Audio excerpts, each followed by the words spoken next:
unattended to matters that are affecting communities where we live.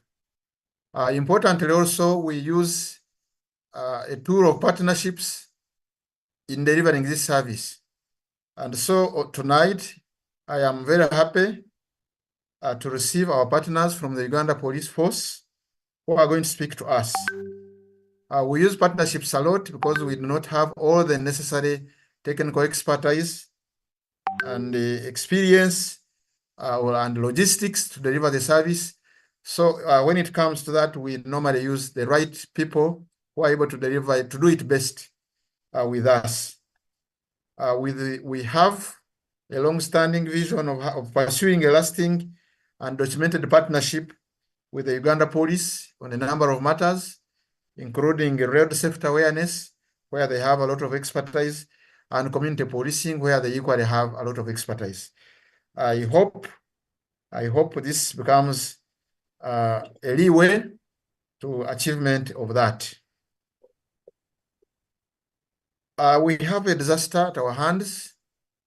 The garbage landfill in Kitezi collapsed and landed on a number of families, and human lives were lost. And we are doing some internal discussion as Lions as to whether it's possible for us to intervene. Please share your ideas when we come to you to get ideas and how best we can handle this.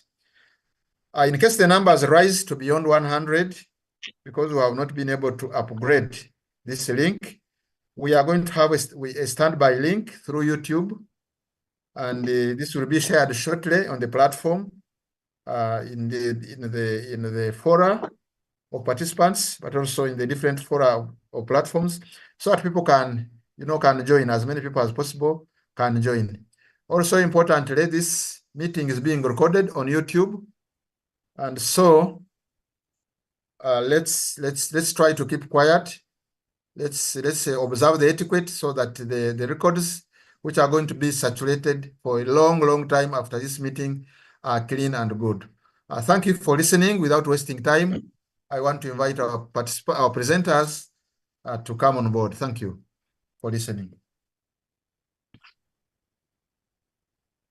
Thank you, DJ, for the presentation.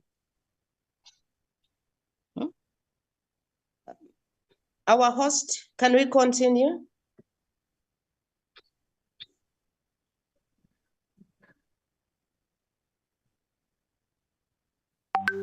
Yeah, you can continue. Yes, Barbara, you can go on. Okay, thank you very much. Our presenters are already on call, and they have already been introduced by our host. Allow me at this particular time to welcome the Community Liaison Officer stroke spokesperson of the Uganda Police Traffic Directorate. SP Michael Kananura, please. You can share your slides and begin your presentation. 20 minutes are good enough.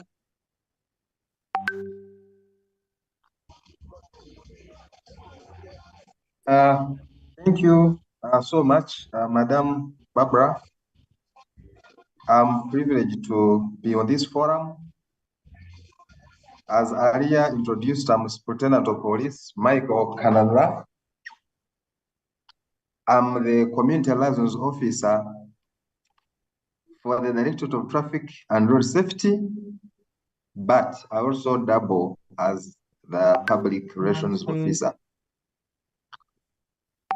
Let me hope my network is clear and you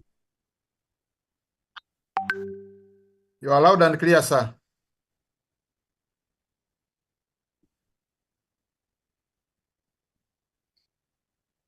I hope the audio is enough. Loud and clear. Okay.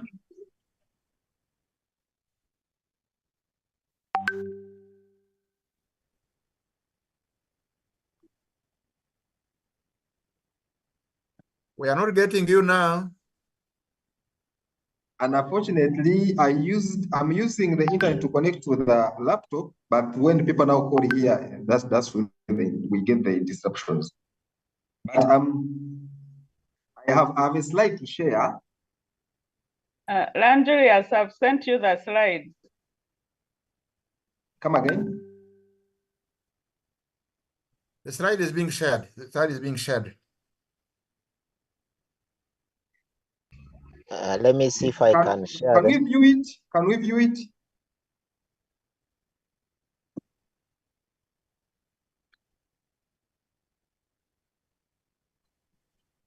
Hello.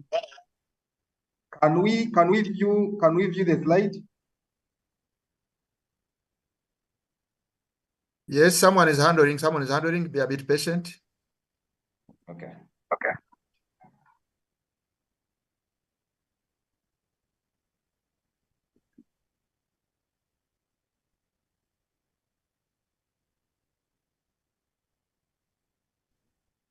There you are. There you are. Okay. Good. So basically, I'm taking you through.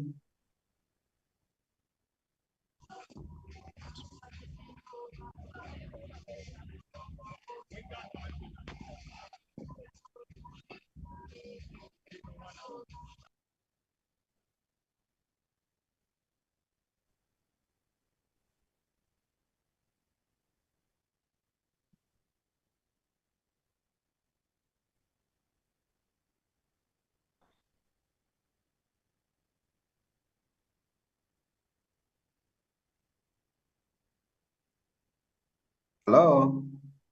Michael, we are waiting for you. We can see the presentation. Good. So who is moving? Who is moving the slides? It's me. Okay. We are first of all looking at the background.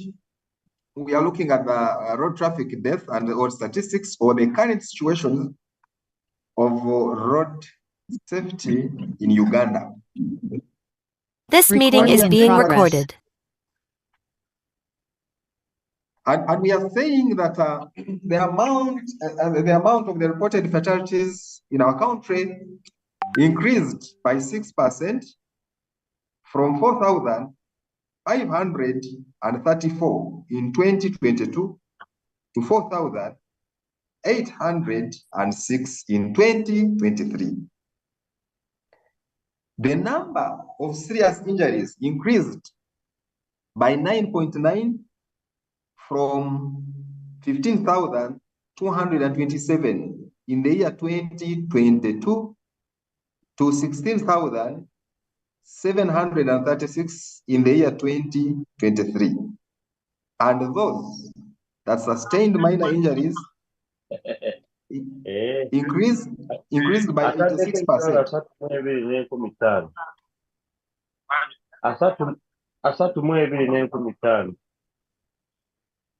Increased by 86% from 1,712 in 2022 to 3,186.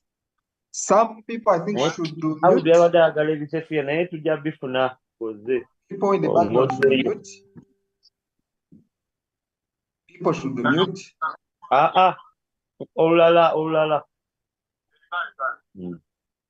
People need to mute. Okay. David and Teve, Lions Club, please mute your microphone. Michael, please go on. Thank you, madam. So it is important for us to look at this back. It is a fact that many people, yes, we hear of these road crashes, we hear about road safety, but we don't know the magnitude it is in Uganda or how serious it is in our country. So looking at these statistics, it gives us the fact that we have to appreciate how serious road safety is and how urgent we need to handle it.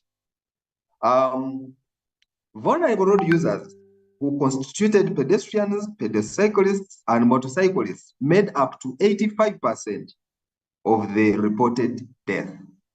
I think we can see here, this is very dangerous. Motorcycles alone accounted for 45% of those deaths. Pedestrians accounted for 37%. Pedecyclists accounted for 3%, whereas vehicle occupants who died accounted for 15% of all road traffic deaths. And I think here we all know the reason, because people who move in vehicles, drivers including passengers, they are protected. There's that protects them, the body of the car. So that is why, of course, they are often involved in road crashes, but then we find those who are dying are the pedestrians, are the motorcyclists, and then those in vehicles, in most cases, are protected by that body of the motor vehicles. And that's why we see the majority dying are the vulnerable, what we categorize as the vulnerable groups: pedestrians, motorcyclists, and when we talk about motorcyclists, we mean and include the riders and their passengers. Then also those that use bicycles on this road. So in the last 2 years, more than 80,000 people have died in road crashes. The next slide, this explains what I've just talked about. And we can see the 45% lies in here, where there is the photo, the picture of the motorcycle. Then we see the 37%.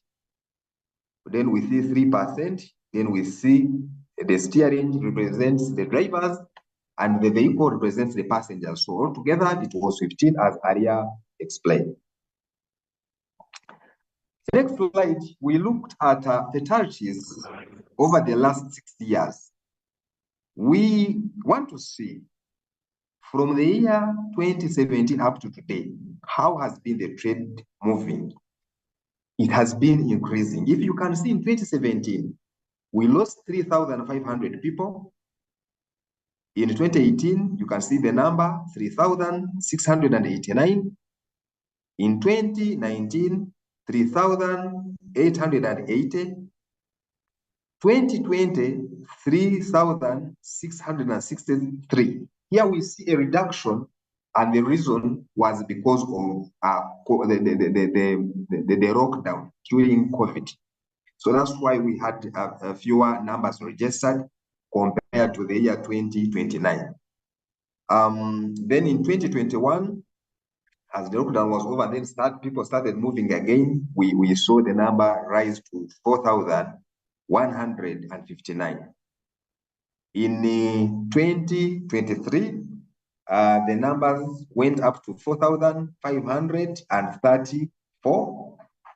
Then I didn't add the other one, but I'd already given it to you. In 2023, numbers still increased to 4,806.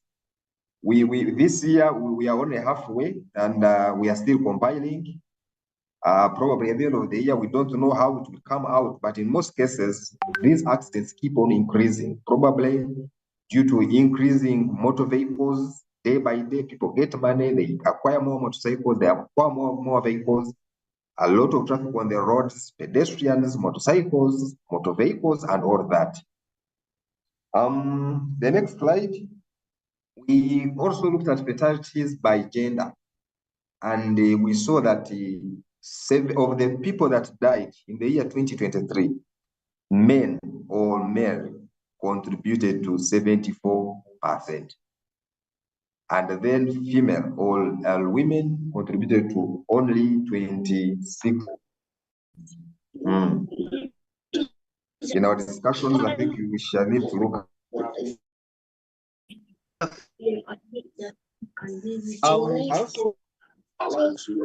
I also went ahead to share with you the fatalities by month. And we realized that in most cases in December, we always have many crashes registered compared to the rest of the month. As you can see in the graph, it is followed by January. Then we already see March coming in, April, May, August, June. As you can see, we may not take much time there, but that is the graph showing fatalities by month. and December has always been in the lead all through. Then probably the month of November, it's not that much compared to December, as you can see in the graph. We also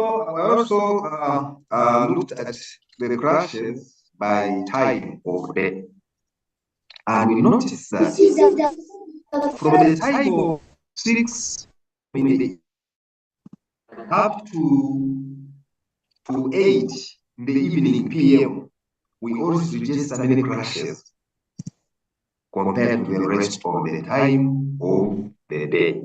As you can see, whatever follows, and then the least time is of course in the midnight. We rarely register crashes. And what normally causes these crashes? What we always see when we get to the field and then we get this data, we analyze it here and there. We always find out that the number one killer on these roads has always been careless overtaking.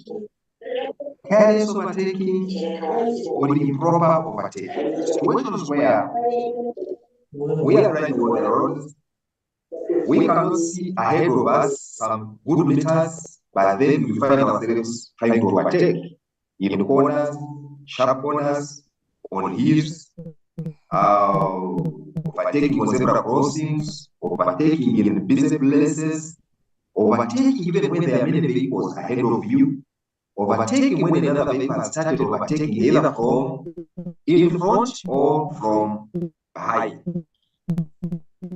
So this has always been number one. Every other time I get to the place to talk about road crashes of a week, what has always caused death is careless overtaking, followed by speed. But of course, within careless overtaking, you don't rule out the issue of speeding.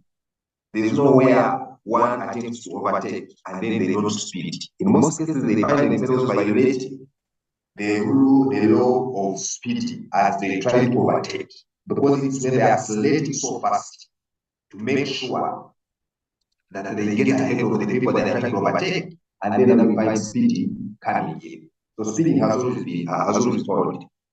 We also have another case of following too close. Following too close, yet we are saying it's important for you to always leave a gap between yourself and someone hiding in front of you. In case this person breaks abruptly or anything happens, you are able to dodge, you are able to find your way other than involving yourself in the crash or something.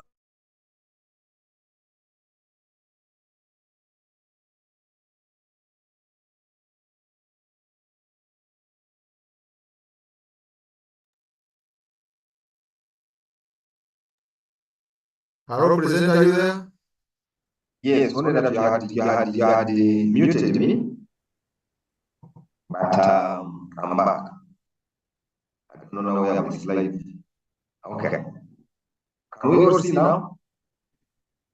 Yes, we are okay. Thank you. Do we need the next slide? Following too close, when we are driving on the roads, has always been number 3 killer on the roads. Then sudden entrance from the roadside. We all know this, that there are highways and there are roads where people have right to go when they are moving, but then from nowhere, someone enters from the roadside and joins the road, of course, ending into a crash. We also have crashes due to an unknown cause, or what they call hit and run. In most cases, we have got accidents, we don't know who has knocked, we only get to know who has been knocked because they are there. Probably they happen in the night or even during the day, but where there are no deployments of traffic officers and where there are no cameras to help us. So these crashes are also common and hence increasing numbers of road crashes.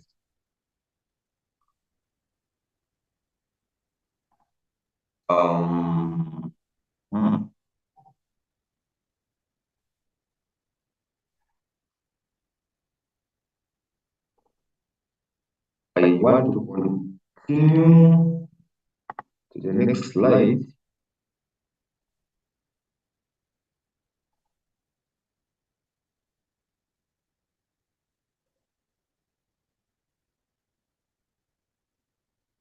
Ryan, Julius, are you there? Extend the slide. I'm trying to get it.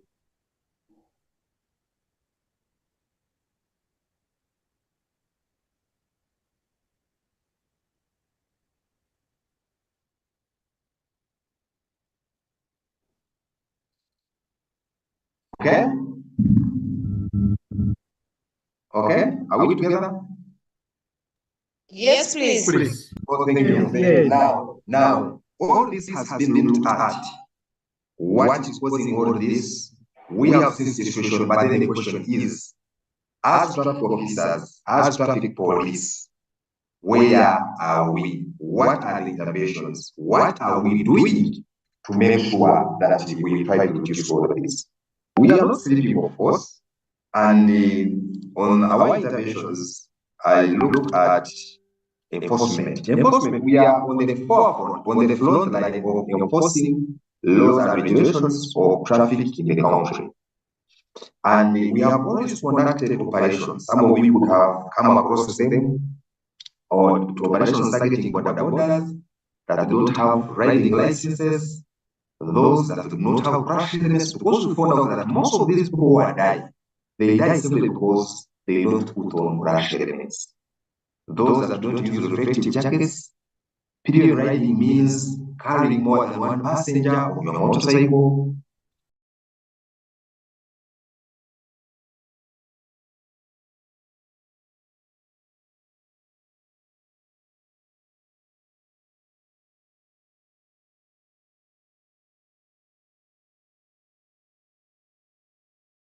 Drink drive operations. We have speed operations, especially on expressway Entebbe. We have always conducted there those operations.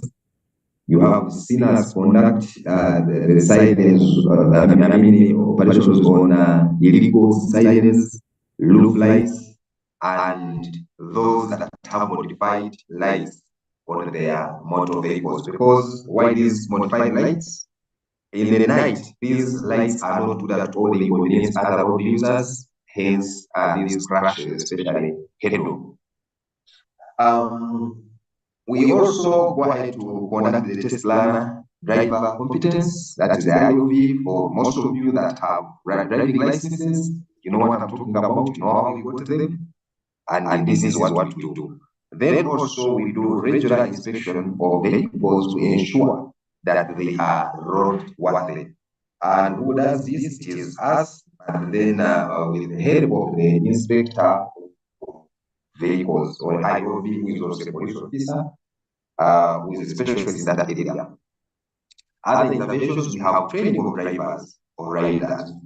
In most cases, we involved in this. We train drivers, we train riders in many areas, including even defensive driving skills, but of course with the assistance of some companies that have come on board to partner with us to extend some of these skills to the drivers across the country.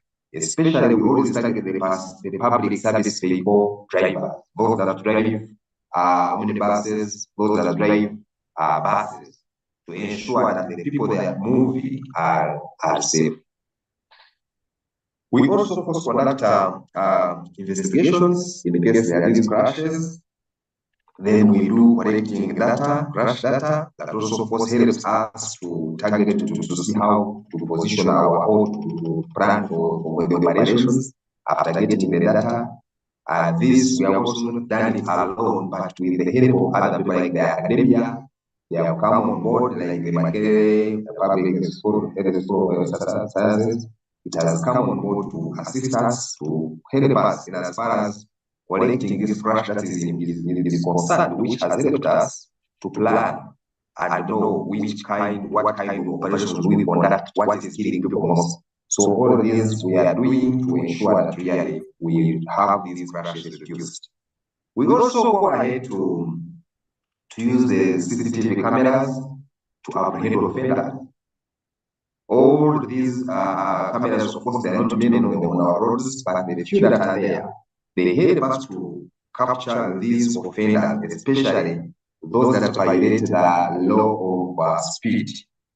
We have the information, we get the information, we retrieve that information, we are able to know the number of the vehicle, the person who was driving, and the speed at which that person was driving at. This is very common at on Kampala Express, Entebbe Express Road. It has always helped us. Other interventions are the sensitization of the public on road safety. Now, this is my area, this is my docket.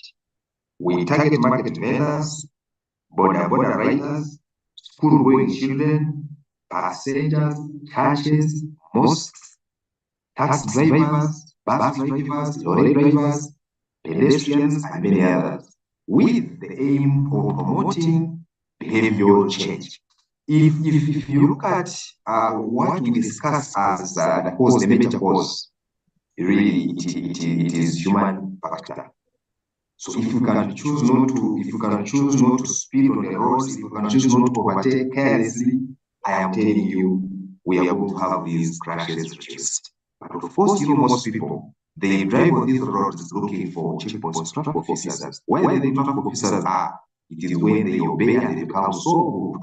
But where they have left those places and they know the road is clear, they even go on signaling, asking one another where they keep on communicating. So where the traffic officers, they don't care about their lives, they drive so fast. So we are saying that sensitization is going to help us in as far as reaching all these road users, to sensitize them, for them to understand that it is everyone's responsibility to ensure that our roads are safe, ensure that everyone's life is safe on the road.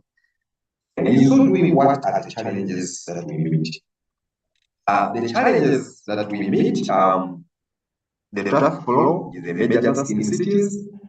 We have all seen up to today, I think people have not known that our work is not to control traffic, but we find ourselves doing it, because if we don't do it, the city is really going to become a mess.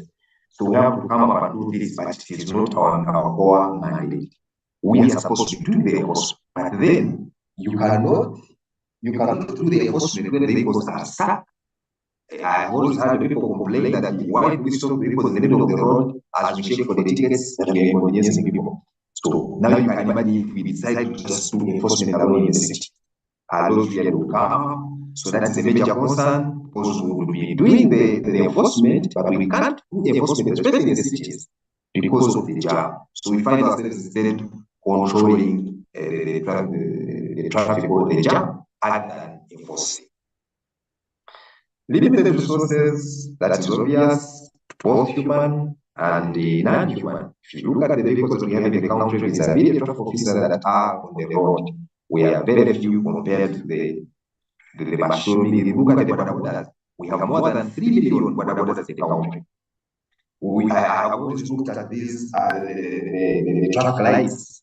The border borders is like a swarm of bees when they are violating the traffic lights. And we have only like 2 traffic officers who are not enforcing, but who are also now trying to regulate traffic. So you just ask yourself now, if they are to arrest these border borders, like 100 of them violating, how will they handle? They cannot. So of course, when I talk of resources, it means a lot. We need a lot. We need a lot for us really to be on ground in terms of technology, many things. Evolving technology and new traffic issues is also becoming a challenge in a way. For example, when we talk of evolving technology, when we have those talking about the use of handheld phone as an instruction to the driver, now people will bring in the free what, where they get phones and then they put them on Bluetooth and connect here and there, the GPS. It is also set to instruction, of course, but the law does not catch up with you. So you continue using this technology, but we can also instruct you. So that's what I mean by evolving technology being a challenge to road safety. The new traffic issues, I've already discussed about it. Look at the machinery jam in the town that is really causing us a lot of challenge, that we find it so difficult to enforce. We instead find ourselves controlling jam, directing motor vehicles here and there, other than enforce. Another important issue is the public perception. That is where we find challenges. In fact, I want to thank Madam Alunga who contacted me that I need to come and speak to you, brethren. This much shows me how much people are concerned when it comes to road safety.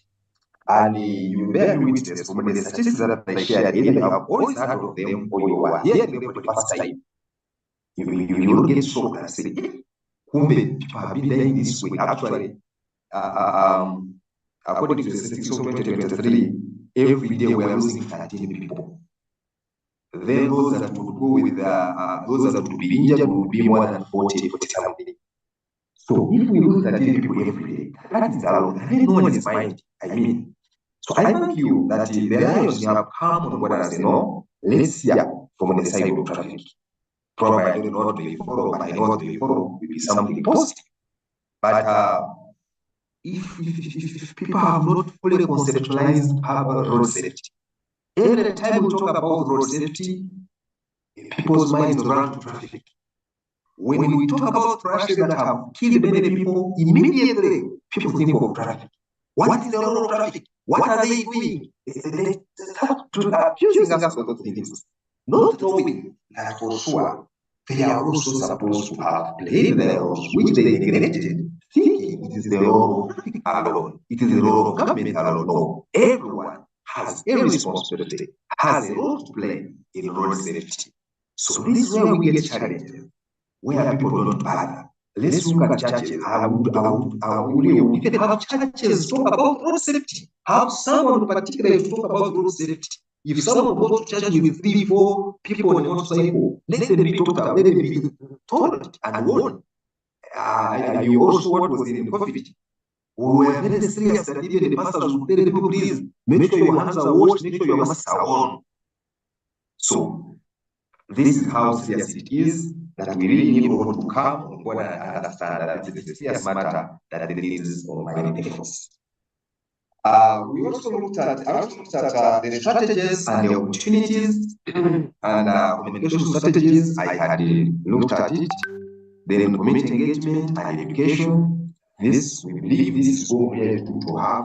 To share with you also some photos, how we are doing it and how really it is trying to help us here and there. Then they increased technology, the CCTV cameras. Some years ago, these things were not there. But like I told you, now if you speed, our cameras are able to capture you, the motor vehicle number, and the speed at which you are driving at. It keeps in the data for us to come and retrieve those things, and then we are able to know which vehicle, which person, and then they come for you. As you can see, the officers there, they are in those rooms where they retrieve that information from. Targeted enforcement, this is one of the other also a strategy and opportunity that when we started working with the academia, we started getting information. These people are telling us, they're saying, no, many people are dying because of not putting on crash elements. But when we are coming to enforce, we don't enforce on insurance, much as it is also vital or required, but we say let's enforce on what? On crash elements, because people are dying because of this. So then, of course, we find ourselves sometimes achieving. Stakeholders, acceptability. Stakeholders have come on board. We look at Ministry of Works and Transport, the UNRWA people, the Ministry of Health, the QCCA, and many others have all come together, had several meetings, planning together to see how best to. Like I told you, road safety is a big issue that can never be handled by one party. We have to combine our efforts. And like I said, that I'm glad that the Lions are also now getting on board, seeing that this is a serious matter in the country. So how we also come in as the Lions to see how best to help provide the traffic police or the country or for Uganda police, whichever, how we work together to ensure that our people's lives are safe. We have the alert squad. The alert squad, its mandate is to arrest these corrupt officers and those who are indisciplined on the roads. All we need is information from people. When the people have not been cooperative on this matter, as if they also enjoy giving in some of these small money to other, which we realize carry so much, and we are calling everyone to say, please, don't accept to give money to traffic officers, because if you give money, you are also, that is also corruption, that is bribery. So when you report to us some of these things, then we shall always come and have these officers. We have courts that try them disciplinary. Adam knows it very well, and then some are dismissed, some are punished, whatever. But they are very active courts at our place there. The new regulations, yes, in place, they are also helping us when we talk of new regulations. For example, the regulation of speed, it has been worked on. Very soon we are going to start enforcing it. We have got its regulations, whereby we shall get to the field and start issuing tickets on speed, depending on the excess speed you have used.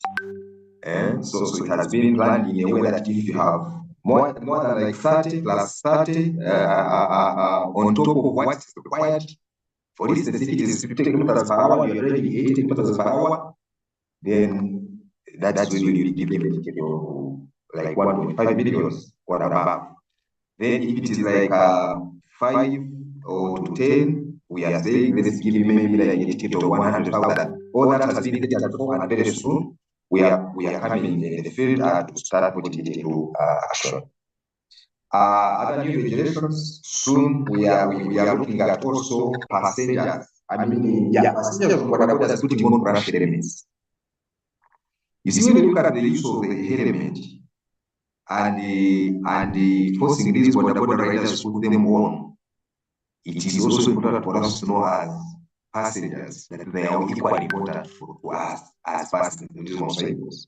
So soon we are also starting to enforce of that. The active participation of CSOs, this has helped us a lot, especially in the area of sensitization. They have partnered with us.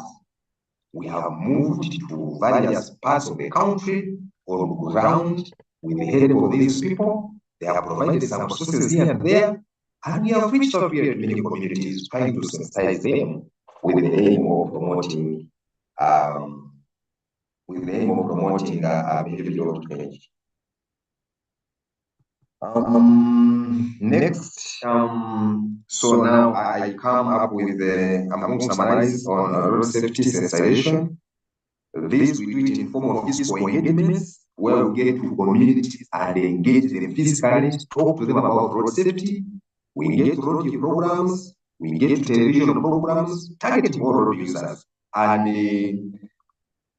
these radios and televisions, the media people give us free airtime. They never charge us for this. Then we have stickers, we have brochures with messages of road safety. Stickers, we could have seen stickers like a sticker saying, go slow down, your family is waiting. Such things, do not drink and drive.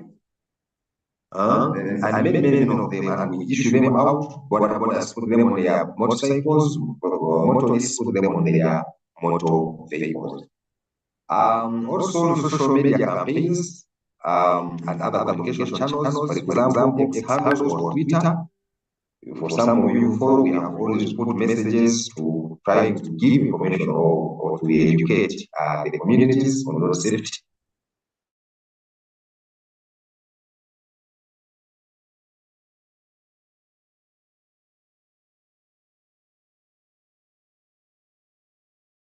Communities, but unfortunately, that people may share any other message, these funny messages. People will spread them widely, but the one of road safety, they rarely share. They rarely share, not knowing where it is saving people's lives. So we really need to pick this up and know that this is very, very important. We have also had press briefings every Monday. And where also need arises, we have come to speak to the media about the situation of road safety in the country.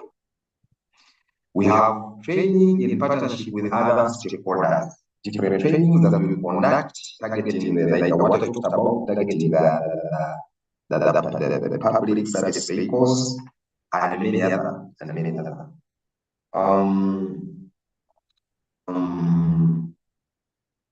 Yes, that one I've talked about it. So, in conclusion, I feel that this is important to talk about.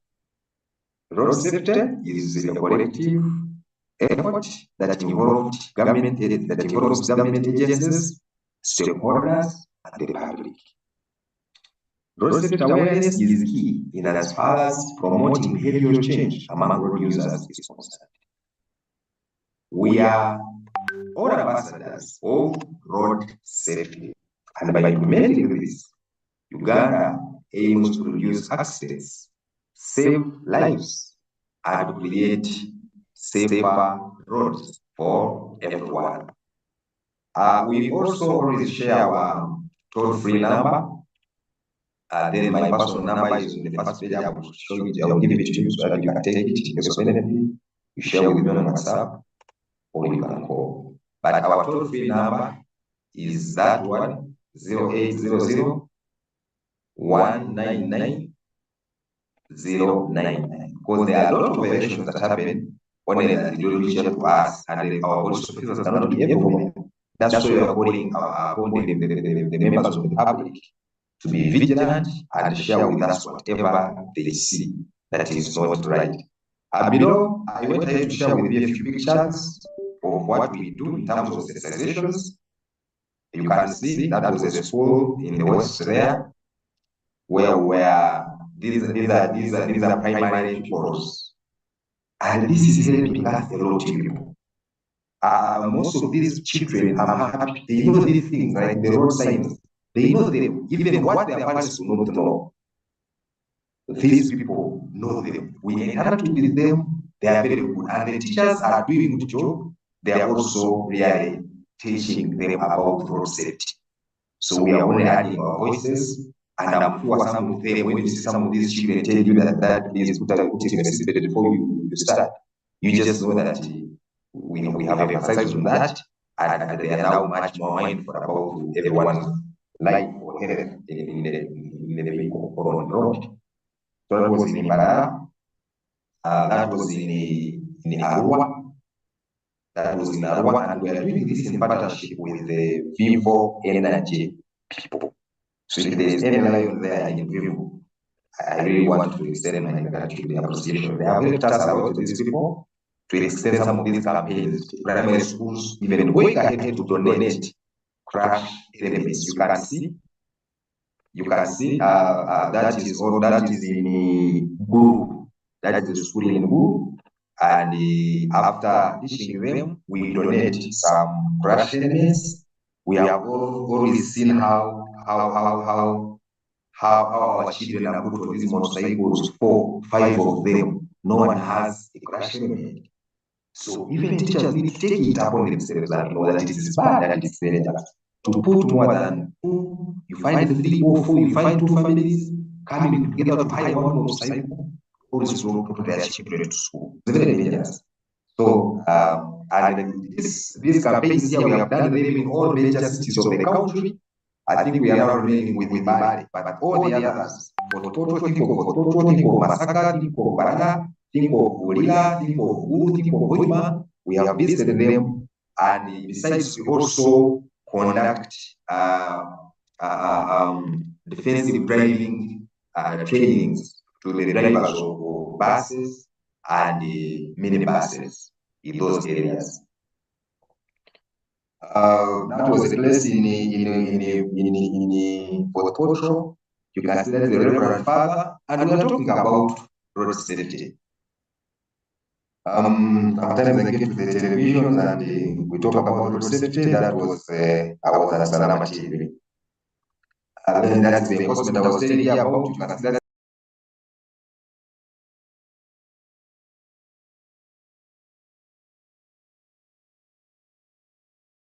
the use to alert the road users that there's something here, please slow down. And on this spot here, we always get many violators of speed. We also have a camera behind there somewhere. So besides using the handheld machine gun, speed gun, we also use our CCTV cameras. You can see this is in those far village areas in the north there, are the officers trying to demonstrate to the school children on how to walk on the road, which side of the road, and how to cross the road just in case. You remember the time of the programs, we did a good job also as far as the sporting the programs was concerned. So all these are community-based activities that are aimed at really promoting behavioral change and reducing the road crashes.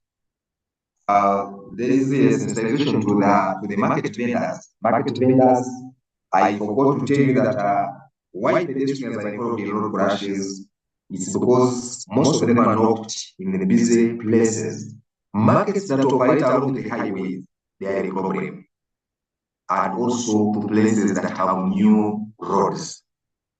Alberta region has always been, last year it was #1 in the whole regions of the country. And why? Because of new roads. Because people are not used to the new roads and people were just excited. They had confidence on these roads. They were just driving. They were riding so fast. So they were knocking people. And that's why we had many road crashes registered. Fatalities actually registered in Alberta.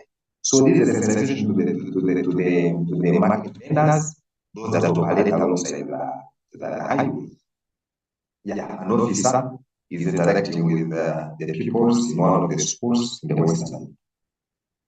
Yeah, the same, can see. That's the OC traffic in Marara, that is the Marara for some of you know that school. Were there recently. Yeah, that is another school in the Kabari. Deep there, we don't only get to these schools around town small, but even in the villages there, because these children are also knocked. I forgot to tell you that in the road crashes that we register, the fatalities that we register, 2 are school-going children. Out of 13, 2 are school-going children. So every day on average, 2 people are knocked in the country. So here we're trying to teach them, to help them understand these road traffic signs. And they are also going to be our ambassadors to speak to their parents on what most of these things mean. If you can see my program banner here, it talks about community involvement in road safety. Good. Okay, good. So you can see that is next. You can see still the village school there trying to teach them. Here we were in advertising in Obrisa. The person here trying to clean is the Director of Traffic and Road Safety, Senior Commissioner of Police in the Wamirones, and in partnership with the Total Energies people. If we have any line in Total Energies, please. We also thank you for the partnership. And this is a school that is alongside the highway in Obrisa, and that every time. Every time we because the school is near the road, when these children get break time, some of them are knocked. So these people are helping us put some zebra crossings and also fence these schools along the highways. I think that's really what I had for you. I thank you so much. I thank you for the invitation and thank you for listening. God bless. Thank you. Thank you, Senior Police Officer. Thank you, Michael. Fellow Lions, I'm asking in between now and the spokesperson, something might come in. We'll take about 2 questions on transition. I'm sure Michael will stay on call, but just in case he gets an emergency, would have responded to 1 or 2 things.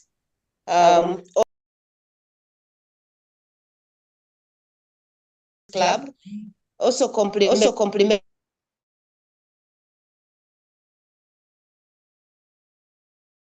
as a matter of technology. So a few questions, 1 or 2, as we transition to the next item on agenda.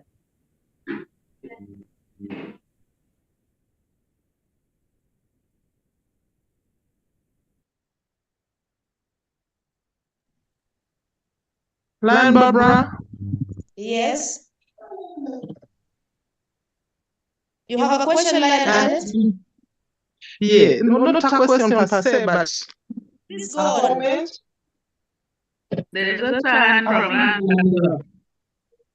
Ahmed, please go.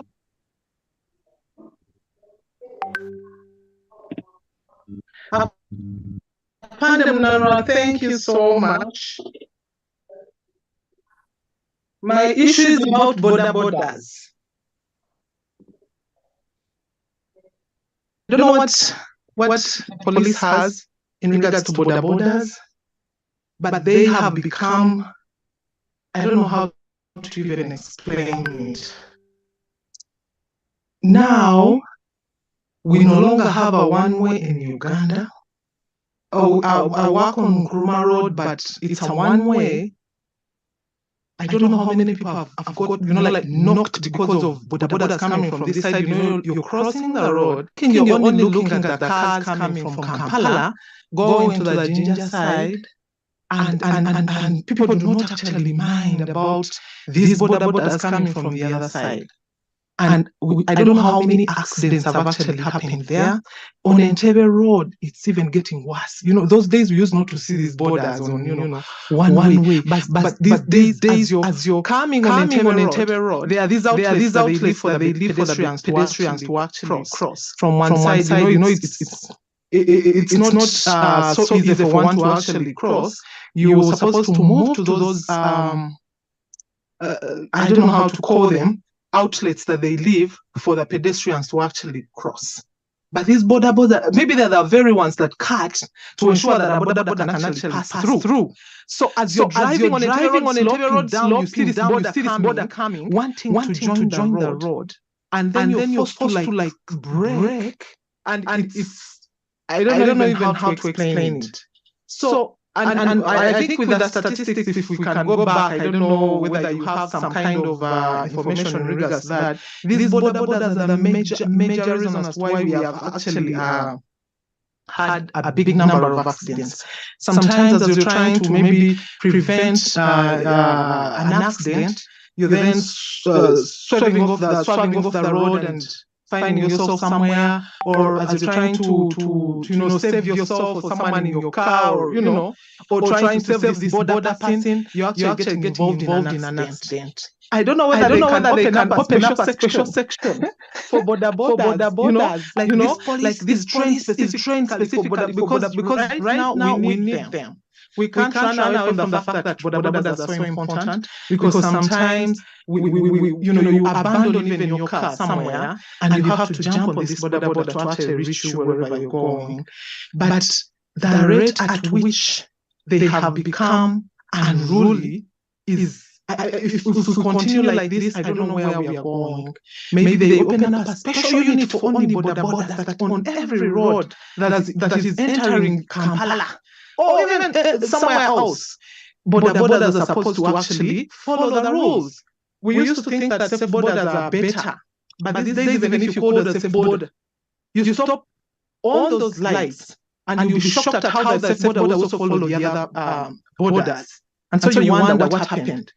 Those days you could be safe and you're like, okay, with a safe border, they actually wait for the lights, but it's no longer the position today.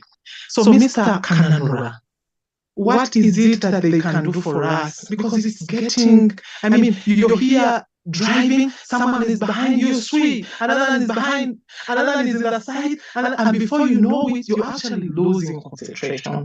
So do we have anything in place that can be done or deliberated on to ensure that the borders in Uganda can actually try and follow the rules?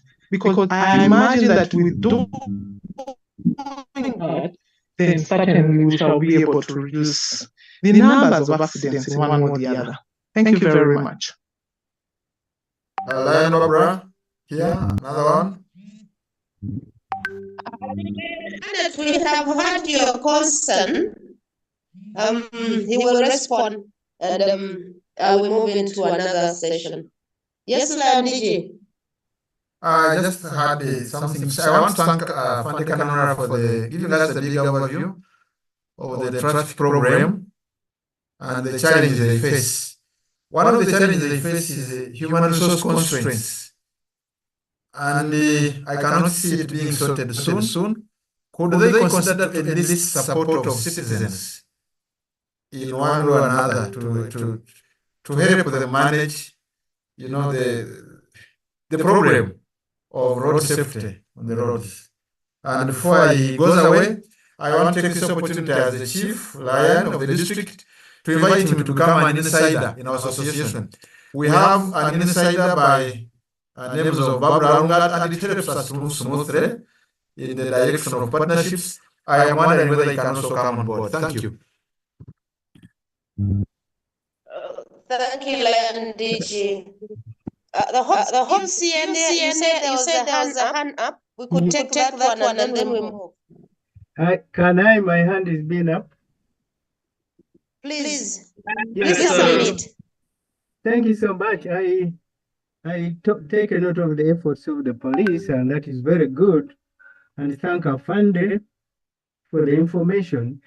There are these two issues which might be beyond probably the confines of the police, but I consider them very fundamental. The lack of designated lanes. For example, they are mentioning the borders, but also for the pedestrians. Is there a possibility that, for example, maybe on the new roads they are making, that there could be provision so that the motorcyclists have their own lanes? It happens in other countries. And also pedestrians, and as already mentioned, that this is observed. The other quick one is about the challenges regarding the states of the road. The issue, I will not go to the potholes, but there are basic things like road signs, markings on the roads. I do know they are beyond probably the confines and roles of the police. But I think if we are to fight this challenge, we need to make sure that the responsible organs and partners also play their role. If these are in place, in my opinion, they would minimize the rate of accidents. Thank you. Thank you. We have one hand up. Let that be the. Please go on. I see one man is up. And then Michael responds to this and he runs to another program.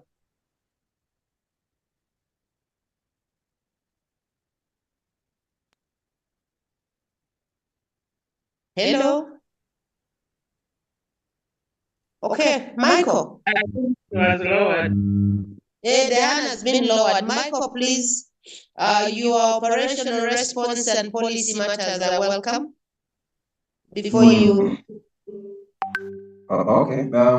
Thank you so much, Madam Barbara. To those that raised a few concerns, thank you. I'll start with the person of borders. Yeah, the way she was putting it really, it is very, very serious concern, and I think to everyone, it is something. And you had in my statistics, even every Monday, weekly statistics, borders are always in the lead. Those that die, even those that get injured. Why? Because of the way how they use this road. However, it is not all lost, because we are in touch with the KCCA people. We are trying to see how best to have these people have gazetted stages. One of the other challenges that we are still having is one. As we are speaking, from the time I started speaking to you, if it was during the day, up to today, we have like 100 borders who have acquired, you're right, who have acquired borders and have entered into the industry. No one has a permit. They don't know what to do, but as long as they have money, some have sold their cows, others have sold land, they can acquire borders, but they don't know what to do on the road. They are joining. You look at the importation of these borders in the country. They come in containers, parts come in containers, and they are sampled here. And everywhere they are sending them also equals, giving out loans. They don't bother whether you have a permit, where you are coming from. So those are also other challenges. So as these people come in, as we have finished teaching these ones what to do, now we get the new people who know what to do. Then we also have another issue. Someone is requesting. Oh, yes. Okay. Good.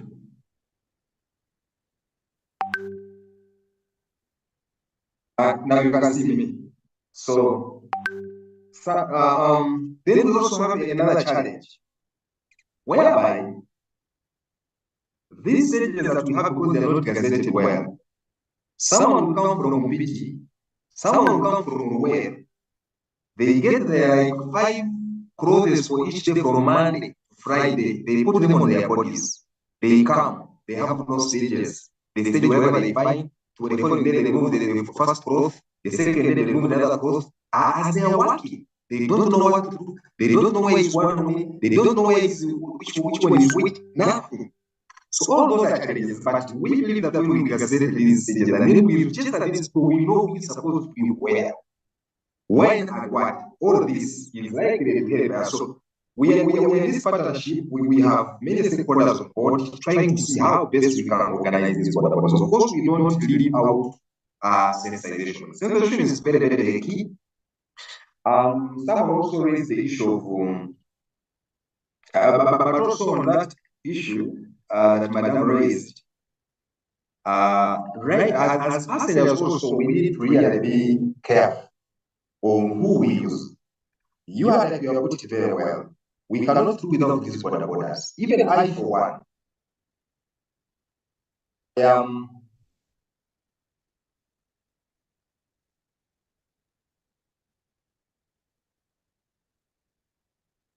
Michael, are you there? I'm there. I'm trying to open the video so that like you are requesting, but I don't know why you cannot do the same. It's okay. You continue if you can.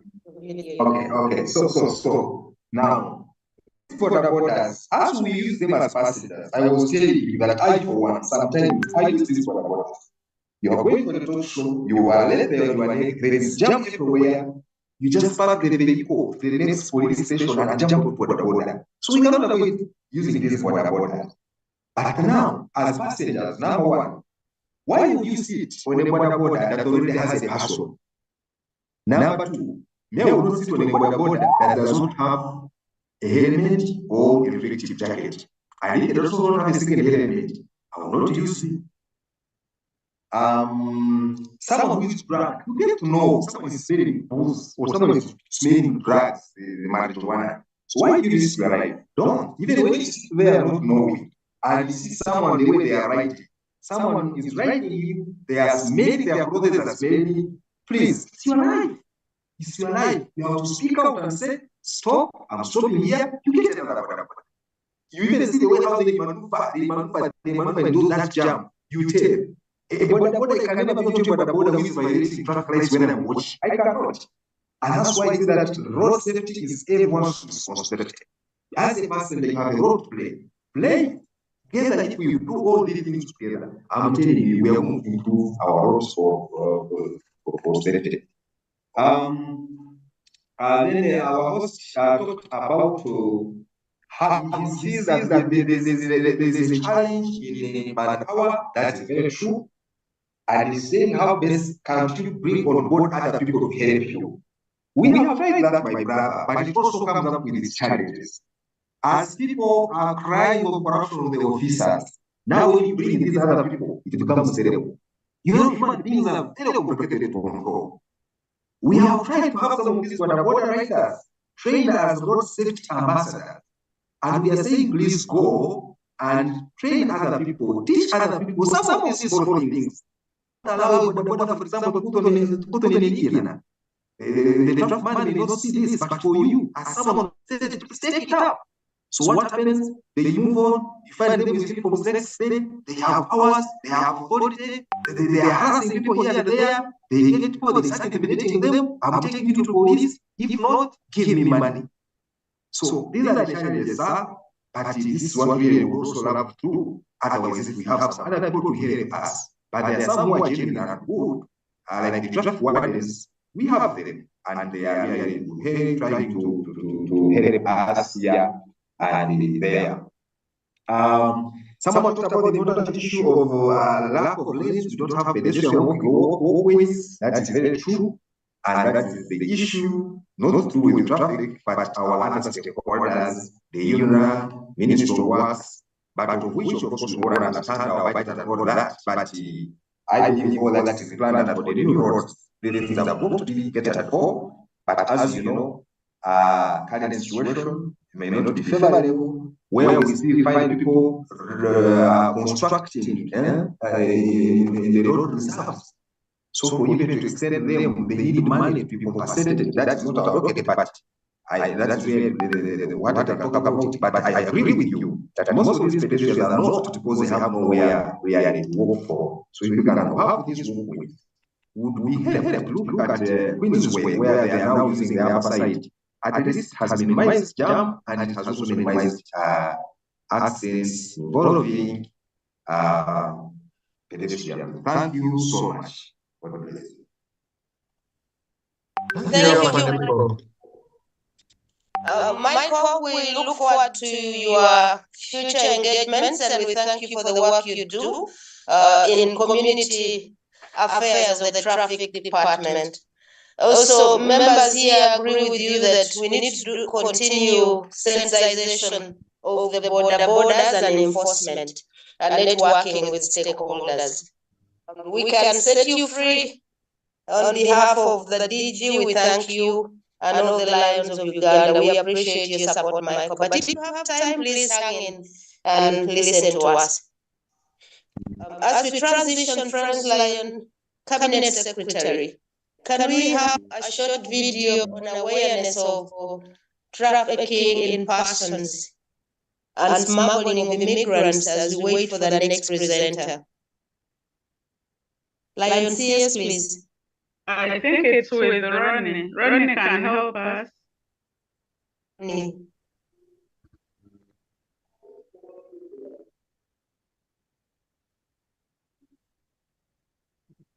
And the first PowerPoint should be discontinued.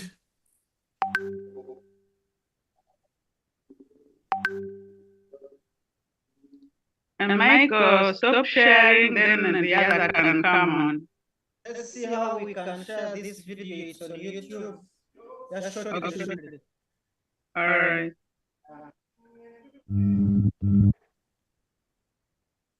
Commissioner Police Maureen. Yes, please. Are you good to go? We still listen to the video. I think I'm good to go, if allowed. All right, let's go for the presentation. Then it was to anchor you, but you can also play it at the end so that we can hear you. So Okay, but if it's ready, it can be shared. But if it's not, I can go ahead. Ronnie, how many minutes do you need? I suggest we have Maureen so that if there is time, then we can play the video. Michael, please bring on the slides of Commissioner Maureen. Maureen, you can begin speaking as we wait for your presentation. You're welcome. Come. Oh, I see you already. Okay. Good evening to all of you. I'm happy to be with you this evening to talk about the office that I do head, and that is the Child and Family Protection Department. By my pimps. Madam Barbara, I'm not seeing the presentation on my side.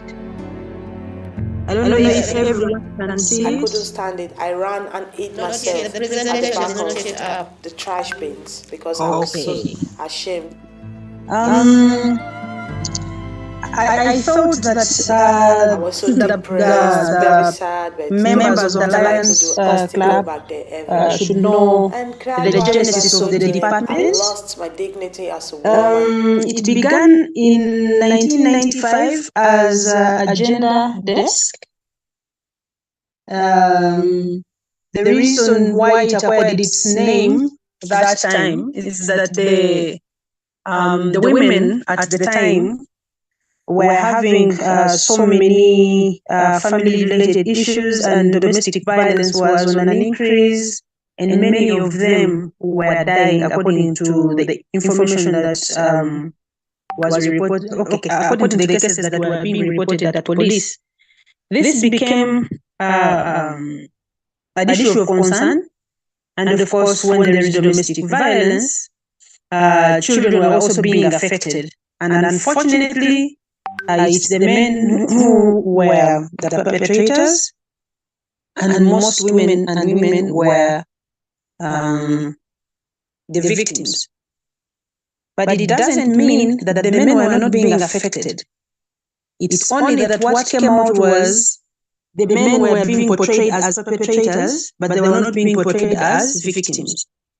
On the police side, we talk using evidence, and that is the evidence that was available at the time. So it was the concern of management to have the desk in place.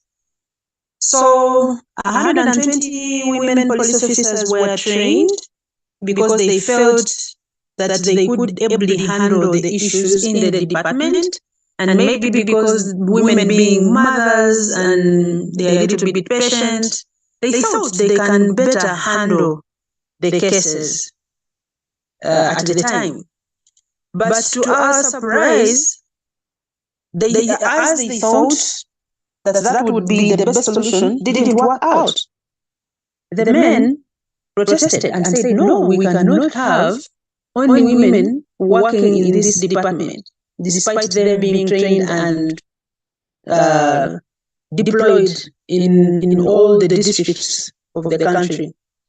So the gender desk didn't gain popularity because the men thought that these officers were there to only listen to women, and they were not being listened to, yet they also have their own issues.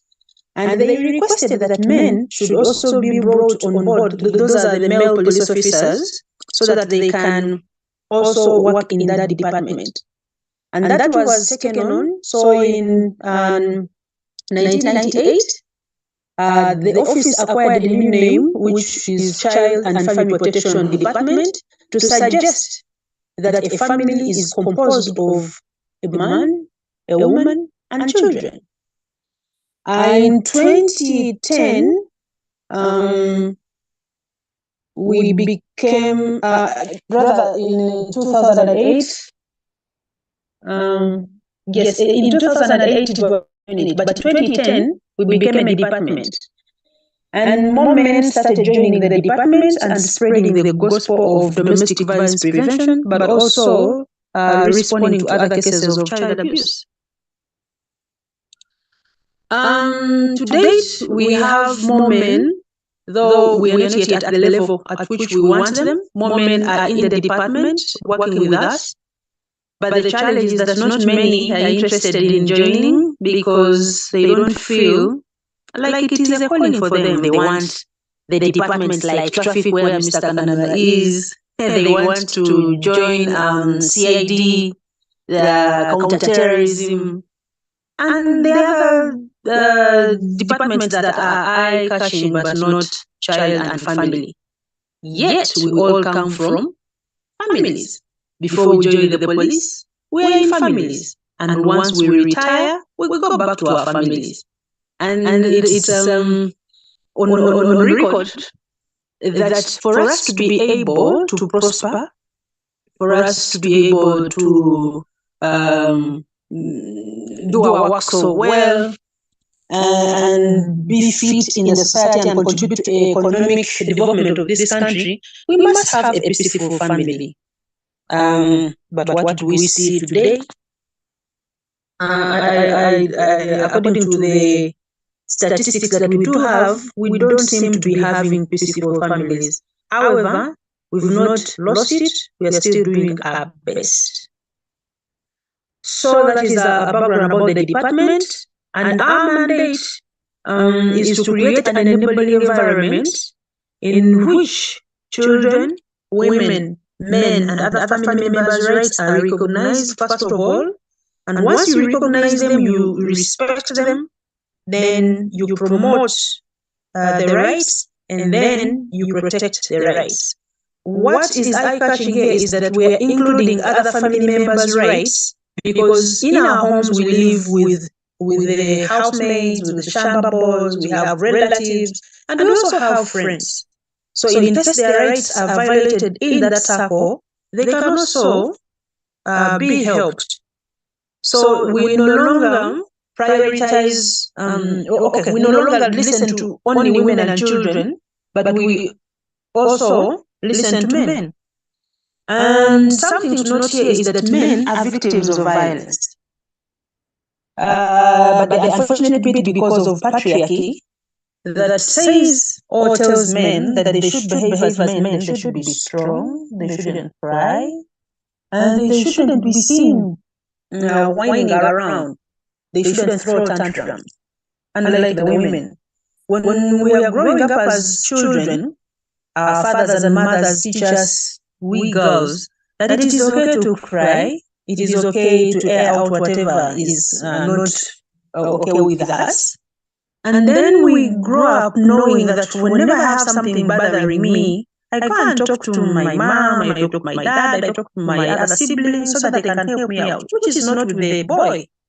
When a boy tries to say that maybe I've been beaten, they will quickly shut him up and say, shut up, grow up, man up, Big boys do not cry. Now if you start also whining like a girl, what are we raising? So this makes them feel embarrassed, they coil, they become so silent, they withdraw, so that they grow a mechanism of trying to handle issues on their own, but of course it's not well with them. Not everyone can be able to handle the issues on their own. And that's when we see so many people are dying of depression. Others, instead of staying in their families, they pick one or two trousers and shirts and they disappear in thin air, and then only to hear that something big has happened. However, we are encouraging men to come out and also speak out about issues that affect them, because they are human beings. They have emotions. They need to be listened to. They need to be understood, and they need solutions. And that's precisely why we have men who are working in the department. Make sure that they can be helped. Our offices are spread across the country. At every police station, they are there. We have what we call the regional child and family protection officers. These supervise the district or divisional officers. Our office is based at police headquarters. That's the head office. So the head office supervises the regional child and family protection officers and the district child and family protection officers. But we are helped by the regional child and family officers to supervise the foot soldiers. The cases that we do handle, majorly it is domestic violence, but not all cases of domestic violence are handled by the department. It depends on the ingredients of the offense. If it is categorized as grievous harm, that is when maybe there is physical violence, and then you're taken for medical examination. Then the health worker or the doctor classifies the category of harm to be grievous harm, or the injury to be grievous harm. Then that case shifts to CID. We shall not indulge in that case per se, but we work closely with CID. So the cases to do with murder, to do with physical violence, which is categorized as physical harm, is usually handled by CID. For us, what we deal with is what cannot be seen visibly with your eyes, but probably you have a misunderstanding in your home, maybe there's threatening violence, maybe there is something which is simmering and has not yet graduated to that level. That's when we can listen to you. But that doesn't mean that we do not handle those cases. Yes, there are some files that CID will peruse through and send to child and family, and then we take them on. but of course we are being supervised by the divisional CID officer. Then the other cases that we do handle is child abuse in general, where we have child neglect, we have child desertion, we have harmful employment, which is commonly known as child labor. Then there is child torture, there is child stealing. This child stealing I'm talking about is not kidnap. It shouldn't be confused. Kidnap. The kind of child stealing I'm talking about is when this child is known to be staying with someone. Let me give you an example. Supposing a couple gets a misunderstanding and then it leads to separation, whether it's long-term or temporal, and then this child stays with one of the parents. And it is well known that this parent has custody over this child. And then the other parent, even if it is biological, comes and snatches this child away without the consent of the other party and takes it, though it is the biological mother or father, then it is categorized as child stealing. So you can be charged for having taken your own child without the consent of the other party. So what we usually advise is the two of them sitting down and agree on how they can raise the children.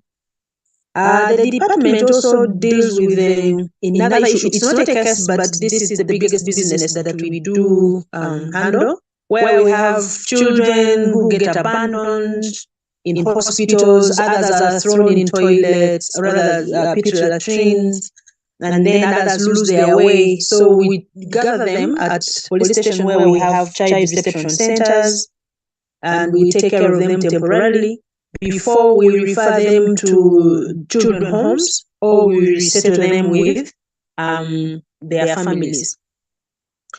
The roles that we do as a department, one of them is awareness raising. Realize that the public is hungry for information, so we go out there and talk to them about what the office does and then the kind of cases that we do deal with. But we also sensitize on domestic violence prevention and child abuse prevention. We go to churches, to marketplaces, to schools, both secondary and primary schools. We also go to tertiary institutions. We participate in career guidance activities or exhibitions. Wherever we are invited, we do go. We then also go on radios, on TV stations. Of late, we have transited into social media. We have platforms where we can give our information and appealing to everyone to come and have their cases reported. We go to mosques as well to sensitize. Then we do law enforcement. Law enforcement works in a way that those who do not listen to our guidance, in case they come at the police, you do some counseling and guidance and then they do not heed to you, then you choose to go to court.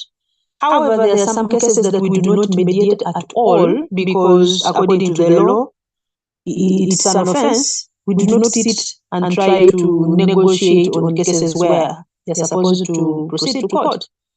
But if it is kind of minor in nature and they are willing to sit down and agree, then we can let them discuss and then we sort the case reported. I earlier mentioned about guidance and counseling. Not every case that is reported at police ends up in court. It depends on what the client wants. We usually prioritize the client. If they say we want to sit down and have a discussion and then we agree, we do allow that. But if the client has been assaulted and we visibly see that indeed this is grievous harm, we do not waste time discussing such an issue. we have to forward it to court. We partner with so many NGOs, the community members and other members of the public when it comes to handling these cases. But we also work with the Ministry of Gender, we work with the Judiciary, the Office of the Director of Public Prosecutions. We work with churches, with LCs, and so many other stakeholders, because this is not a one-man's show that police is going to handle this. No, we have so many stakeholders that can really help us, and most importantly, with families. Yeah, and then what we do not do as a department is separating or facilitating divorce of these couples. You will get some couples that walk at the police station and say, help us resolve this. I want us to resolve this here and now. We separate, we divide our property, and off we go. That we do not do, because it's not our mandate. We leave that to the family and children courts. So if you want to separate with your spouse, then you have to go to court. But that is only applicable to those who are married officially according to the law. But cohabitation is not seen as a form of marriage. But unfortunately, we see so many couples cohabiting, and they come to police, they want to divide property, they want to separate, and we cannot condone that. But if there is an issue that is bothering them, whether they are legally married or not, when you come at police, we do help. Then we do not divide property. I already said that, whether it is land, whether it is matrimonial property, no, that is court to do that. Then we don't determine the custody of children. We have so many parents that come to police and they want either to access their children, but they right away tell you, I want my children. And the answer to this is, we refer you to the Family and Children Court. You apply for custody for your own children. Children belong to the government. They do not belong to parents. We are only caretakers. So you have to go to court and ask for custody of your children. We also do not determine the maintenance of children. Police cannot come in and tell you that this is the much you're supposed to pay. It used to happen some time back. They had like exercise books at police stations where you come and register your name, then you keep on remitting some money at the police. And then they would in turn give it to whoever, especially the women. But we found out that you collecting money at the police station, one, it would tempt you to eat it and divert it into other things. But the major thing was that you're widening the gap between these two people because they can't speak. In case they have any disagreement, you run to police. In case you need help or you need fees, you need rent, you need maybe money for medical, then you're calling Maureen. You remember what police, these things we agreed that they keep on bringing money at your office, but now they have not brought anything. Now maybe they have not given me this. And then you realize that when you come in, you now lessen the chances of these two people sitting down and resolve their issues. So we stopped that. Now that is also an issue of course. You need maintenance for your children, you go to the Family and Children Court, you apply, and then they determine how much you're supposed to get for the children. And then we don't advise clients, but we just give them information so that they can be able to decide on their own. We do not coerce them, but we tell you the repercussions for each decision that you are about to make. So there are many achievements that we have registered. One of them is that now people have the information, they can come to police and report, they know what they are supposed to do, they know at what point they are supposed to come at police and report. The biggest challenge is that there are so many things that they take into consideration. This has subjected them to more domestic violence than coming to police to report. because of the patriarchal system that we have in place. Some women may not come to police to report because they fear them being victimized or they are being threatened by perpetrators. Some men may not comfortably come to police to report because they don't want to be associated with police. And when they see them at the family office, then they are like, oh, you also have problems? So they don't want to be seen there. Yes, they want a solution to their issues, but they don't want to be seen at police. Either they are going to be laughed at that they are not strong enough, they are not responsible enough, or they are not men enough, And instead of being ashamed, they keep to themselves. But to a greater extent, more men are reporting cases of domestic violence, others are reporting those to do with custody issues, and we've helped them.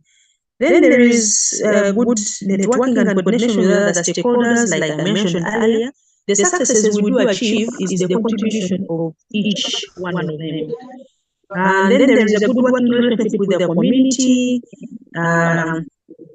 Families have been reunited.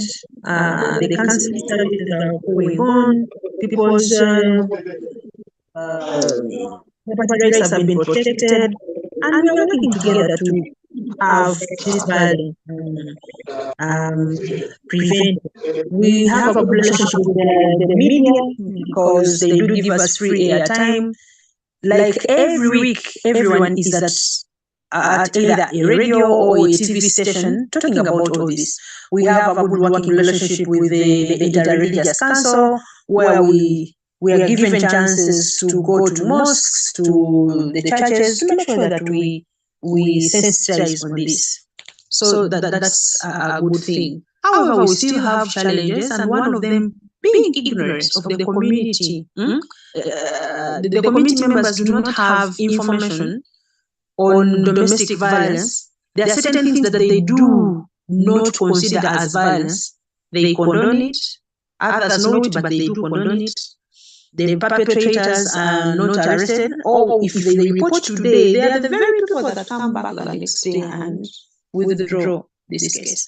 There are others who do not know where to report, but there are others also who think that women and children have no rights. But of late, we also have a category of women that are violating the rights of their men, and they also are ignorant of what is happening. They don't think that they can be charged. And then we have parental irresponsibility. Many parents are leaving the responsibility of raising children to relatives, to friends, to government. We have some parents who come up police and say, me, I don't think I can be able to take care of this child. These are unruly children. They will say, these children belong to the government. Can we leave them here? They are not going home with me. Yet they do not know that they have a very big responsibility of raising up their children, not backing at them, not torturing them, but speaking to them. They can be able to understand. And some parents, when you tell them to stop torturing their children, they will say, no, these are my children. They are my own flesh and blood. I can do anything I want. And there is nothing you're going to do to me. I think you've seen some clips that have been viral where parents are torturing these children. And for them, they don't think there is an offense. And they will tell you that me, I'm parenting my own children. That's how we're also raised. I'm supposed to beat them the way I want. But that is not acceptable. We go ahead and have them arrested. And then there is withholding of information of parents from us. We cannot be able to investigate cases when we do not have information. But we also have neighbors who just look on. They know that there is a family that is undergoing violence. They fight every day. Probably they beat up each other, or there is something that is going on. But instead of coming to report and alert us so that we can come in and handle, they choose to record videos and post on TikTok, they share on other social media platforms, but they can never come to police and report. But even when they give information, they don't want to come and testify. They don't want to record statements. They say, me, I've just given you information. They just leave it at that. But when we do not have any information, then it is very hard for us to come in and offer the services that are needed as fast as possible. Then there is politicization of family issues. When you come in and then you try to handle. But this politicization is also related to interference. Some police officers cannot do their job so well because they are being interfered with, they are being threatened, others are being mocked, others are not given chance to resolve some of these cases. And what happens is that there will be impunity of these perpetrators. We have the law in place, but it cannot be implemented. Then there are high levels. Sorry? Yes, please. We are only having 10 minutes to be on call. We request you to put on your video as you conclude. We apologize we are not able to share your slides as you're presenting. You want me to put on my video?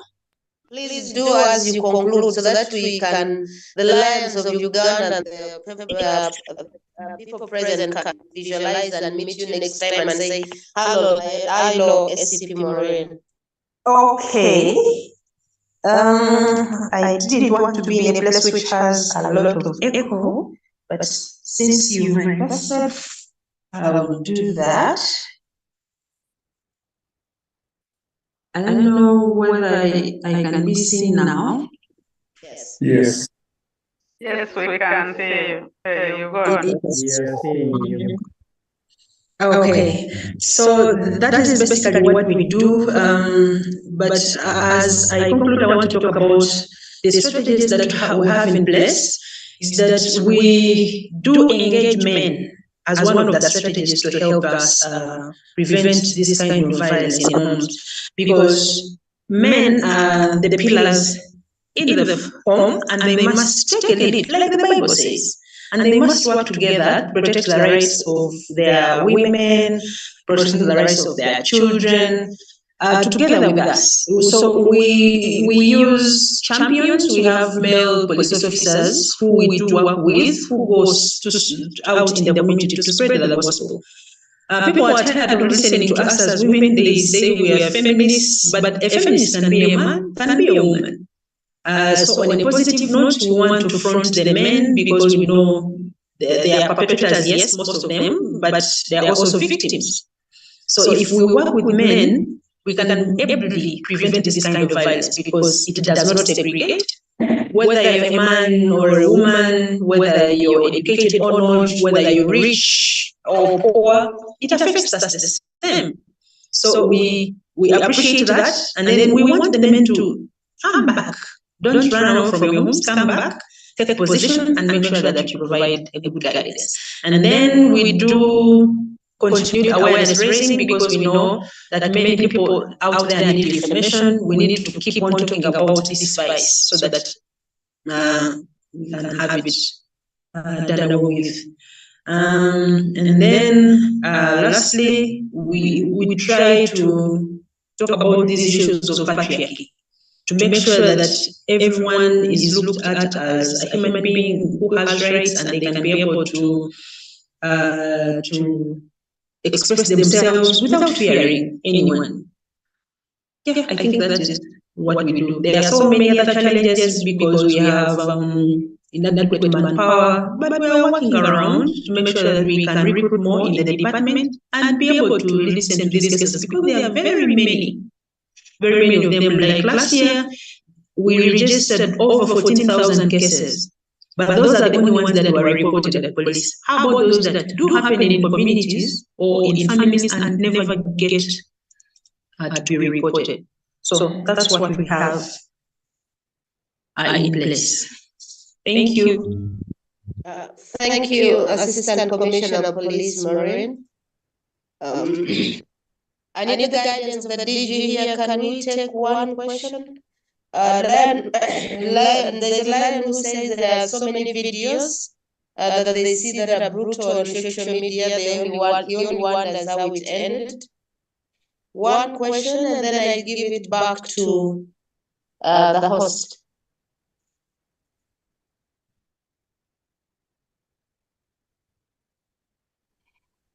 Lions, are you there? Please ask questions.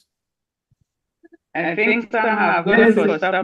Yes, Lion DG, can I? Yes, go ahead. Yeah, thank you so much. I think we received very useful information from the first presenter, and now this one.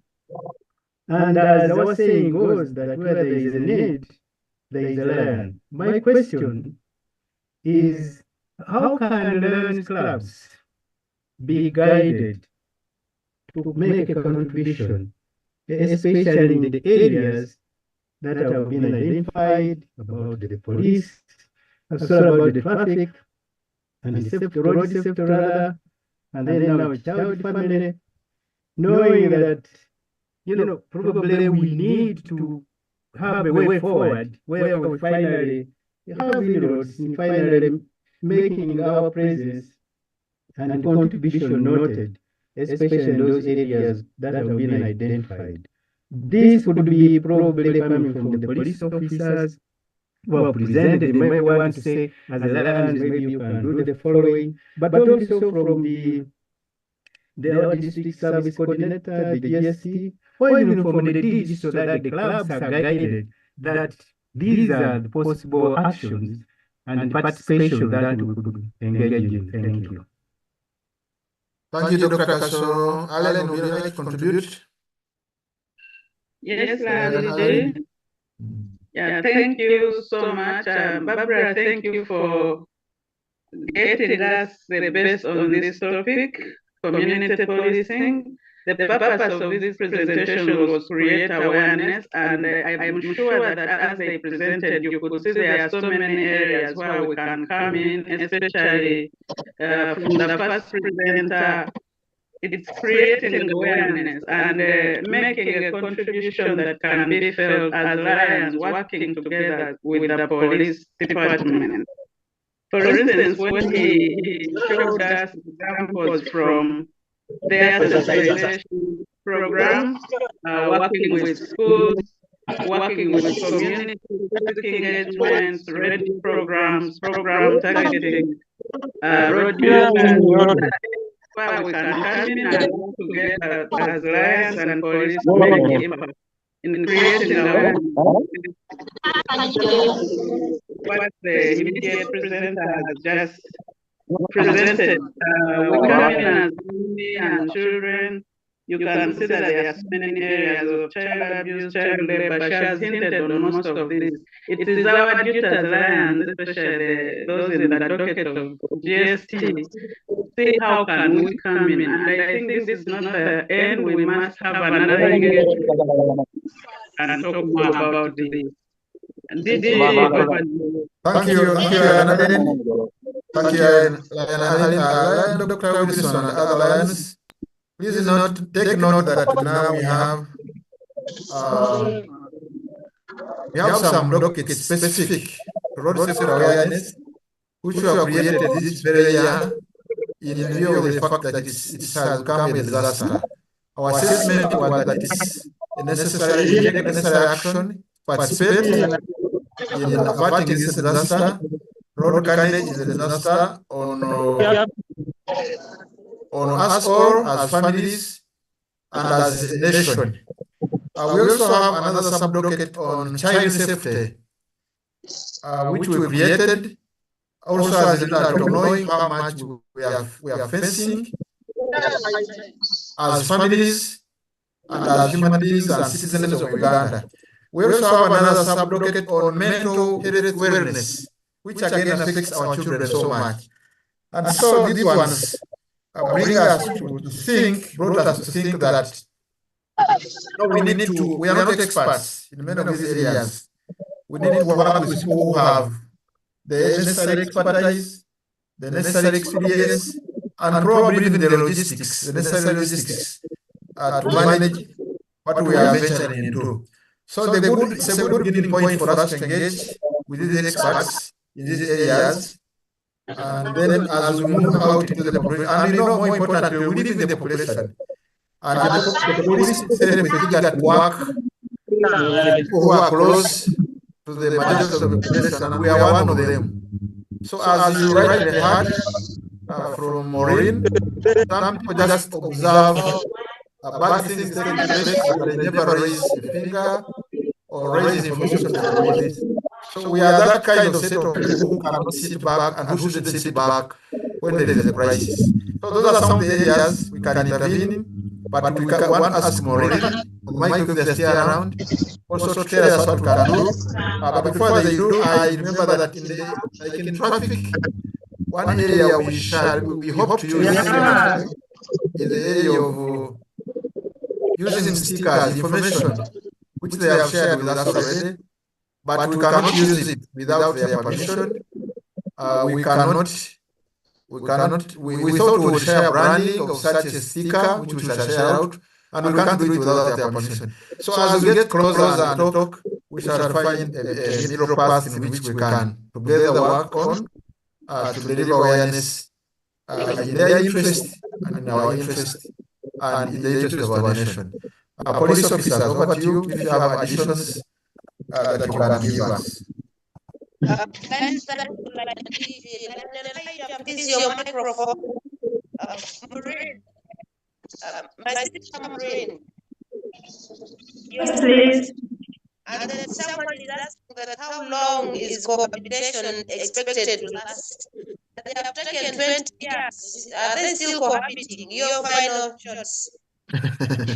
Cohabitation is not viewed as a form of marriage. Whether you cohabit for 100 years, you're still cohabiting.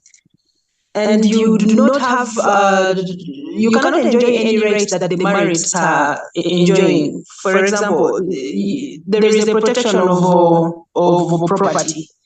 If they are dissolving the marriage, then you cannot benefit from that kind of property because you're not looked at as a married person. So I encourage people out there to formalize their marriages as a form of protection because government will be knowing you. But for now, if you're just cohabiting, nothing ever comes out of it.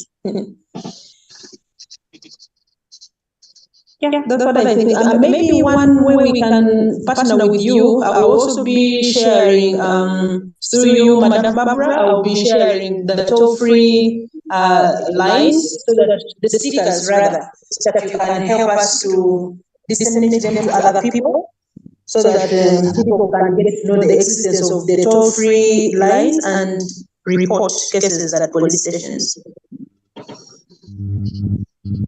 Thank you, Maureen. Yeah. Is our friend Michael still in? He left already. Okay. Michael left. We thank you. The video which we are supposed to show, we request that we show it for the next conversation that we have.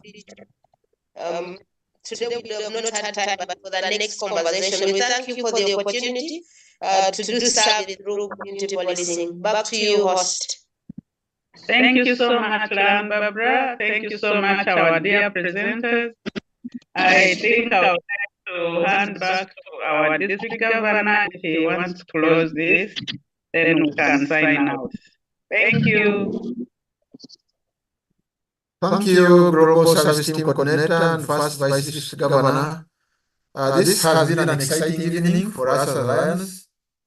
We want to once again deeply appreciate the cooperation and the time spent with us by the senior police officers Michael and Maureen. Thank you so much for sparing your time and being able to share with us your knowledge. Going forward, this is the beginning. We are learning from you, and we will continue to ask you, like the legendary old Baptist, ask for more, so that you educate us on these specific areas that you had, and you probably help us mobilize others as need arises, so that we can talk to them. On a serious note, we are looking forward to having a partnership with you, and we have already written to the IGP, and with your voice, we hope the IGP will find it fulfilling and useful to work with us as Lions.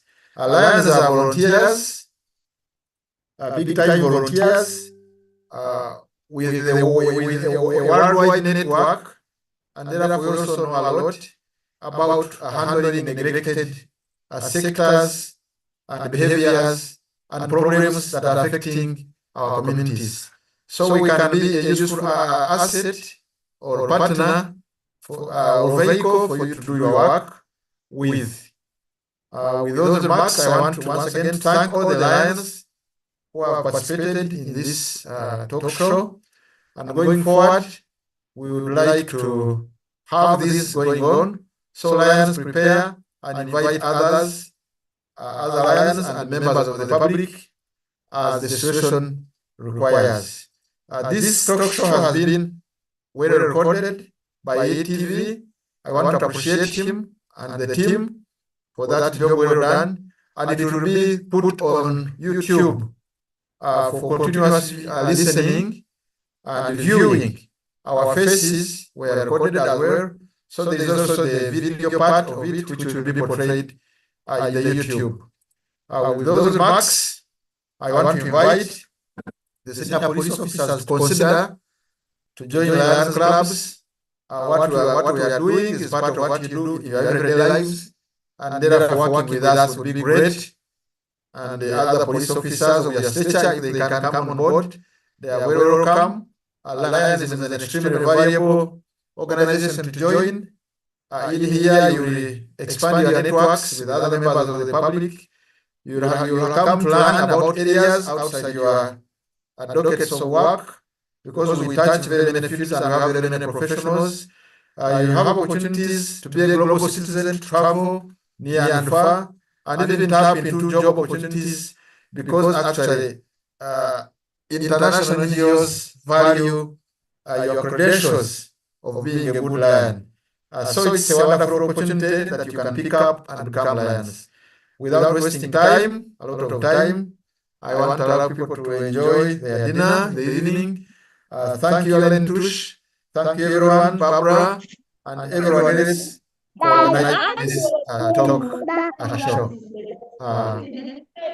I want to invite the Lions to have casual chats before the Zoom chat is closed off. Please greet one another and share little niceties with each other before the Zoom meeting is closed. Thank you. You can put on your videos and say hi to each other, see each other. And remember that GSC is going to hold this dialogue every month. We are hosting the region chairperson next to see how they are doing in their regions on service. So stay tuned. Please, there's somebody who used my name because I have heard a few times. Hello, Nancy. Stand your face out and be seen. Hi, Nan.